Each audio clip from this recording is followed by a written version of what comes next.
The door was not there yesterday. I know that with a certainty that borders on obsession, because I have always noticed small things that other people ignore. The hallway in my building is simple and predictable, long and narrow, with 7 identical doors spaced evenly along the worn walls, each one marked, each one familiar. I have lived here long enough to know the rhythm of this place, the way the light flickers at the far end, the quiet hum that sometimes lingers in the pipes, the exact number of steps it takes to reach my apartment. Nothing ever changes here, and that is exactly where I stopped the moment I saw it. There were 8 doors. At first, I did not understand what was wrong, only that something felt out of place, like a note in a melody that does not belong. Then my mind caught up, and I counted again slowly, carefully, forcing myself to be certain. 1, 2, 3, 4, 5, 6, 7, 8. The extra door stood between mine and the neighbor's, where there should have been nothing but a stretch of empty wall. It looked older than the others, darker, as if the wood had absorbed years that did not belong to this building. There was no number, no handle, no visible hinges, only a thin vertical seam that suggested it could open, though something about it made it feel like it should not. I stepped closer, drawn in, despite the quiet resistance building in my chest, and the air seemed to shift as I moved, growing heavier, thicker, like the hallway itself was holding its breath. I raised my hand slowly, intending to touch the surface, but stopped just before my fingers made contact, because in that moment a strange feeling settled inside me. Not quite fear, but something colder and more intimate, like recognition. It felt as if I had seen this door before, somewhere distant and blurred, in a memory that refused to fully surface, and whatever waited behind that memory was not something I wanted to remember. So I turned away and left, convincing myself it was nothing, that I was tired, that my mind was playing tricks on me, but the image followed me through the entire day, slipping into my thoughts when I tried to focus on anything else, lingering behind conversations, behind every attempt at distraction. And by the time I returned home, I was already preparing explanations, each one weaker than asterisk last. When I stepped back into the hallway that evening, everything looked exactly as it always had. 7 doors, evenly spaced, unchanged. The extra door was gone. I stood there for longer than I should have, staring at the wall where it had been, and eventually I moved closer and ran my hand along the surface, pressing lightly, expecting something to give, but it was flat and solid and completely ordinary. I let out a quiet laugh, but it sounded wrong, hollow, like it did not belong to me. That night, I woke up at exactly 3:12 a.m. without knowing why. There was no sound that woke me, no dream that lingered in my mind, just a sudden awareness, sharp and immediate, like something had reached into my sleep and pulled me out of it. The room was dark, but a faint light seeped in from beneath my door, a pale glow that should not have been there, because the hallway light never stayed on at night. I sat up, slowly, listening, and at first there was nothing, only the quiet stillness of the apartment, but then I heard it, a soft, dragging sound, subtle and careful, like something moving across wood.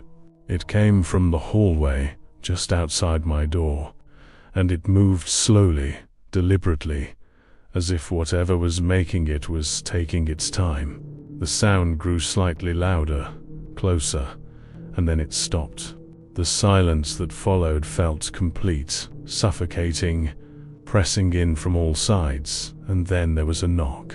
1, 2, 3, evenly spaced, controlled, almost polite.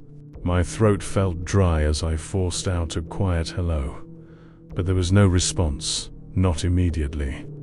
And for a moment, I thought it might be nothing, that I had imagined it, until I heard the voice. It was very soft, almost part of the silence itself, but unmistakably there, and far too close to be coming from the hallway. It sounded as if it had been spoken just behind the door, or perhaps even inside the room. Wrong door. The words settled into the air and did not fade, and I realized with a growing sense of unease that I could not tell exactly where they had come from. I do not remember falling asleep again. Only that morning came eventually, bringing light and a sense of normality that almost erased the night, almost convinced me it had been a dream. Almost. When I opened my door, the hallway light was still on. That alone was enough to make my chest tighten, but it was not the worst part. The door was back.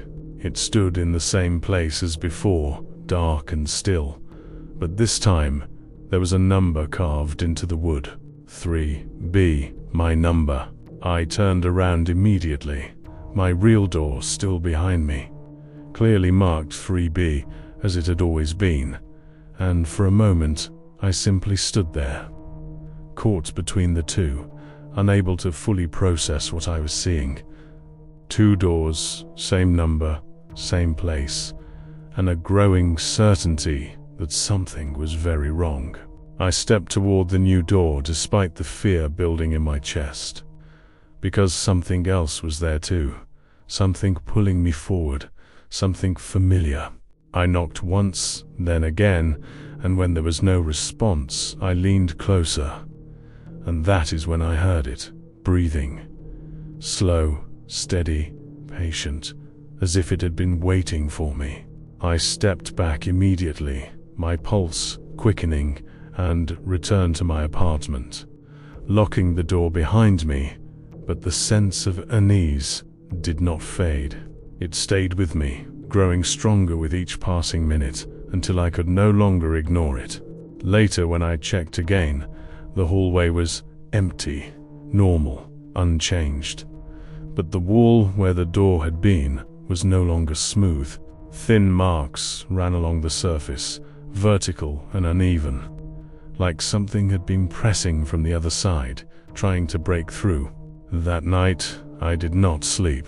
I sat in the dark, watching the thin line of space beneath my door, waiting, and when 3:12 came, the light returned exactly as before. The dragging sound followed, slower now, heavier, and when it reached my door, the knocking came again, the same pattern, the same calm precision. I did not answer, but the voice came anyway, clearer this time, closer than before. "Let me in." My hand moved toward the handle before I could stop it, drawn by something deeper than fear, something that felt like inevitability.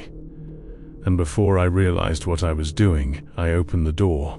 The hallway was empty, but the door stood there, closer than ever, almost touching mine, and this time it was slightly open, a narrow gap revealing darkness within. The breathing was louder now, unmistakable, and I stepped forward slowly, pushing the door open. Inside was my apartment. Every detail was the same, every object in its place. But the air felt colder, heavier, as if the room itself was holding something back. In the corner, someone was sitting, perfectly still, their back turned toward me, and I felt a deep sinking recognition before they even spoke. "You took the wrong door." The voice was mine. The figure stood slowly and turned, revealing my own face, my own eyes, but empty, hollow, as if something essential had been removed. "You left me here," it said, and in that moment, the memory finally surfaced, sharp and undeniable. The hallway, the door, the choice. I had seen it before. I had opened it, and I had walked away. The room began to shift, the walls bending slightly, the light dimming, and the version of me in front of me took a step closer. "The door appears once," it said, "and you chose to leave. You were supposed to stay." Before I could move, everything twisted. The floor vanished beneath me, and I fell into darkness. When I opened my eyes, I was no longer in my apartment. I was somewhere else, somewhere empty and cold, with no light except for a faint outline in front of me. A door. My door. I ran toward it just as it began to close, and through the narrowing gap I saw myself standing inside, breathing, alive, free. And for a moment our eyes met, and I understood something that made everything worse. That version of me remembered. The door shut completely, leaving me in silence, and when I reached it, there was nothing to open. No handle, no seam, only a solid surface that would not move. Then I heard it behind me, breathing. Slow, patient, familiar. A voice leaned close to my ear and spoke quietly. "Your turn to stay." And somewhere far away, in a hallway that now belongs to someone else, a person is standing in front of their door, feeling that something is not right, counting slowly, trying to understand what changed.